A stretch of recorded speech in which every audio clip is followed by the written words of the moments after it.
Como Ecuador, de ser el país más seguro, se convirtió en el más violento de Sudamérica. Durante años, Ecuador fue considerado una excepción en una región asediada por la violencia y el narcotráfico. Era conocido por su rica biodiversidad, sus paisajes andinos y su gente amable. Los datos lo respaldaban. Una de las tasas de eliminaciones más bajas de Sudamérica. Pero algo cambió. En un abrir y cerrar de ojos, la realidad se volcó. Este país se ha convertido en el epicentro de un conflicto sin precedentes. En esta ocasión, exploraremos cómo se gestó esa época dorada de seguridad y qué factores silenciosos comenzaron a erosionarla desde adentro. Imaginen un país donde podías caminar por las calles de Guayaquil o Quito sin el temor constante de un asalto. Esa era la realidad de Ecuador entre 2009 y 2017, aproximadamente. Mientras países vecinos como Colombia y Perú lidiaban con la guerrilla y el crimen organizado, Ecuador se jactaba de tener una de las tasas de eliminación más bajas de la región, alrededor de 5 o 6 por cada 100.000 habitantes. ¿A qué se debía esto? Los analistas señalan varios factores. Políticas de seguridad pública. En esa época, el gobierno invirtió significativamente en la Policía Nacional, modernizando equipos, mejorando la capacitación y creando nuevas unidades especializadas. Hubo un enfoque en la prevención del delito y un control más estricto de las armas. Estabilidad económica y social. La bonanza petrolera de esos años permitió al gobierno financiar programas sociales y de infraestructura que, de alguna manera, redujeron la desigualdad y la pobreza, factores que a menudo se asocian con la criminalidad. Posición geopolítica favorable. Durante mucho tiempo, Ecuador fue un punto de tránsito secundario para el narcotráfico, en comparación con sus vecinos. No era un objetivo principal para los grandes cárteles. Control fronterizo y estrategias antinarcóticos. Aunque siempre hubo tráfico de drogas, el país mantuvo un control relativamente efectivo en sus fronteras, lo que impidió que las grandes estructuras criminales se asentaran de manera permanente. Sin embargo, esta aparente calma era una ilusión frágil.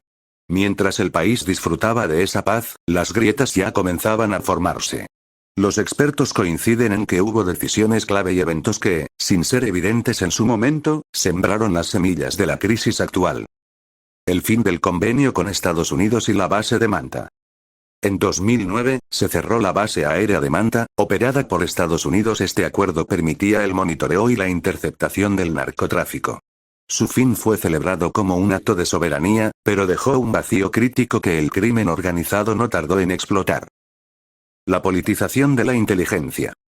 La disolución de la Secretaría Nacional de Inteligencia, creada para la seguridad del Estado, y su posterior uso para la persecución de opositores, debilitó gravemente la capacidad del país para detectar y neutralizar amenazas criminales internas y externas.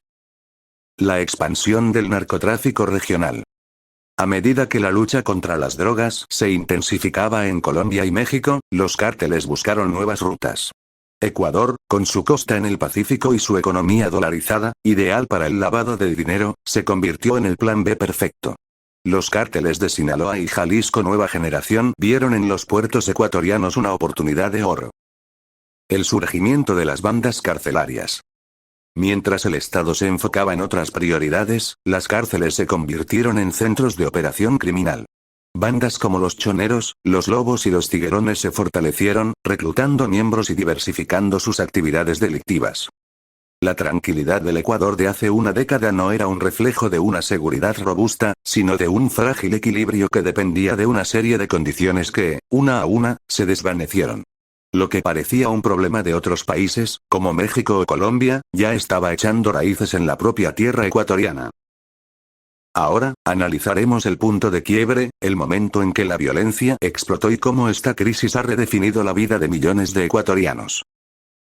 Ya vimos cómo las bases de la seguridad en Ecuador se debilitaron. Ahora, profundizaremos en el colapso.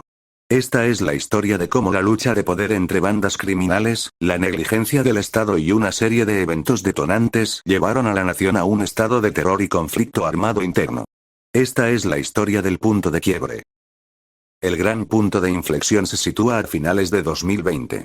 La eliminación de alias Rasquiña, el líder de la banda de los choneros, desató una guerra de sucesión que nadie vio venir. Sus ex subalternos, los lobos y los tiguerones, se rebelaron. Y la batalla no fue en las calles, sino en las cárceles.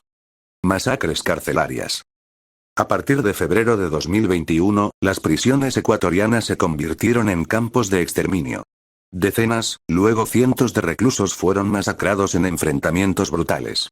Estas masacres no eran solo por el control de las cárceles, sino por el control de las rutas de las sustancias. La expansión del territorio.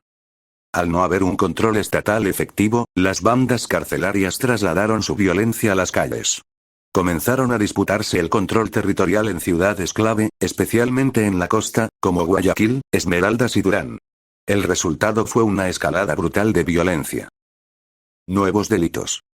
El narcotráfico y el sicariato se diversificaron. La extorsión se convirtió en el pan de cada día para comerciantes, pequeños negocios e incluso particulares. El vacunador se volvió un personaje aterrador en la vida cotidiana. Los secuestros, antes esporádicos, se multiplicaron. El Estado ecuatoriano, ya debilitado, no supo cómo reaccionar. Las respuestas fueron erráticas e insuficientes. Se decretaron múltiples estados de excepción, se militarizaron las calles, pero nada parecía frenar el avance del crimen organizado. La crisis institucional. La corrupción penetró las instituciones de seguridad y justicia. Jueces, fiscales, policías y guardias carcelarios fueron comprados o intimidados, creando una red de impunidad que permitía a las bandas operar con casi total libertad. El conflicto armado interno. En un acto sin precedentes, el gobierno ecuatoriano en enero de 2024 declaró un conflicto armado interno, catalogando a más de 20 bandas como terroristas. Esta medida buscaba legitimar la intervención de las Fuerzas Armadas en el combate al crimen organizado, pero también reflejaba la desesperación ante una situación que había superado a las autoridades. El impacto en la vida diaria. El costo de esta violencia es incalculable. Miles de familias han sido desplazadas. El turismo se ha desplomado. Las inversiones extranjeras se detienen. Los negocios cierran por no poder pagar las extorsiones. Y lo más trágico, los jóvenes son reclutados por las bandas, a menudo seducidos por el dinero fácil, lo que perpetúa el ciclo de violencia. La historia de Ecuador es una advertencia.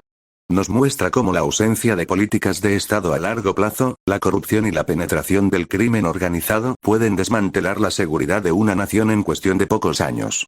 La lucha aún no ha terminado, y el futuro del país depende de si podrá o no recuperar las riendas de su propia seguridad.